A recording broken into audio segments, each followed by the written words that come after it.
UDF സർക്കാർ 100 ദിവസം പിന്നിടുമ്പോഴും പുതിയ KPCC അധ്യക്ഷൻ ആരെന്ന ചോദ്യം കല്ലുകടിയായി തുടരുകയാണ്.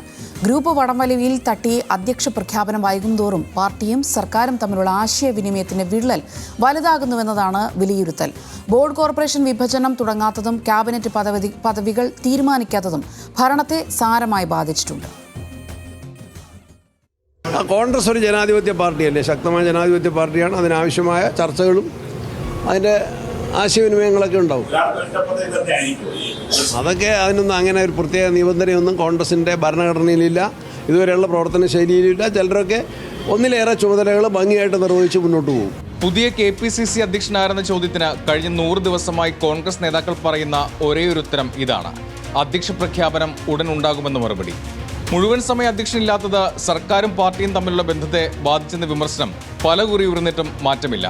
വീര്യം കുറഞ്ഞ മദ്യത്തിനുള്ള നികുതി ഇളവ്, വിഴിഞ്ഞം ഓഹരി കൈമാറ്റം, PMC ഉൾപ്പെടെ കോൺഗ്രസ് നയം വ്യക്തമാക്കേണ്ട ഘട്ടങ്ങളിൽ അധ്യക്ഷനില്ലാത്തതിനാൽ സർക്കാർ കടുത്ത പ്രതിരോധത്തിലായി.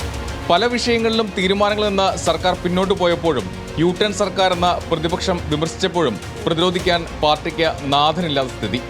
സംസ്ഥാനത്ത് നിലവിലുള്ള ഗ്രൂപ്പ് നേതാക്കളായ KC വേണുഗോപാലും രമേശ് ചെന്നിത്തലയും VD സതീശനും ഒപ്പം നിൽക്കുന്നവരെ അധ്യക്ഷനാക്കാനുള്ള ശ്രമം തുടരുന്നുണ്ട്.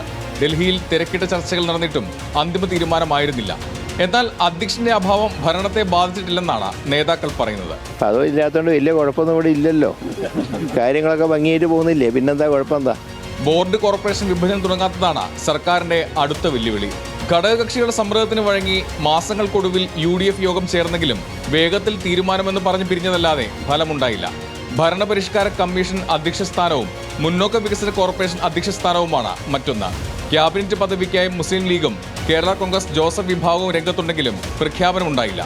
മന്ത്രിമാരുടെ പേഴ്സണൽ സ്റ്റാഫിനെ തീരുമാനിക്കുന്നതിലും തർക്കമുണ്ടായിരുന്നു. സർക്കാർ അധികാരത്തിലേറി 3 മാസം പിന്നിട്ടപ്പോഴാണ് ബിന്ദു കൃഷ്ണയ്ക്കും M. ലിജുവിനും പ്രൈവറ്റ് സെക്രട്ടറിമാരായത്. ഇതും ഗ്രൂപ്പ് വടംവലിയുടെ ഭാഗമെന്നായിരുന്നു ഉയർന്ന വിമർശനം. പുതിയ മന്ത്രിമാർക്കും സ്റ്റാഫുകൾക്കുമുള്ള പരിചയക്കുറവ് ഏകോപനത്തെ ബാധിച്ചെന്ന ആക്ഷേപവുമുണ്ട്. ഇതുകൂടി കണക്കിലെടുത്താണ് അടുത്ത മാസം ഭരണപരിശീലന പരിപാടിക്ക് സർക്കാർ മുതിരുന്നത്. പുതിയ KPCC അധ്യക്ഷനെ പ്രഖ്യാപിക്കാത്തതും ഇതുവരെ ഉണ്ടായ വിവാദങ്ങളും ഭരണത്തെ ഒരു രീതിയിലും ബാധിച്ചിട്ടില്ല എന്നാണ് മന്ത്രിമാരും പ്രധാനപ്പെട്ട നേതാക്കളും ഒക്കെ പറയുന്നത്. പക്ഷേ സർക്കാരിൻ്റെ മധുവിധ കാലം കഴിഞ്ഞോ?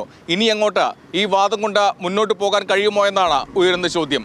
തിരുവനന്തപുരത്ത് നിന്ന് ബിനിൽ ലീല സാബു, ന്യൂസ് മലയാളം.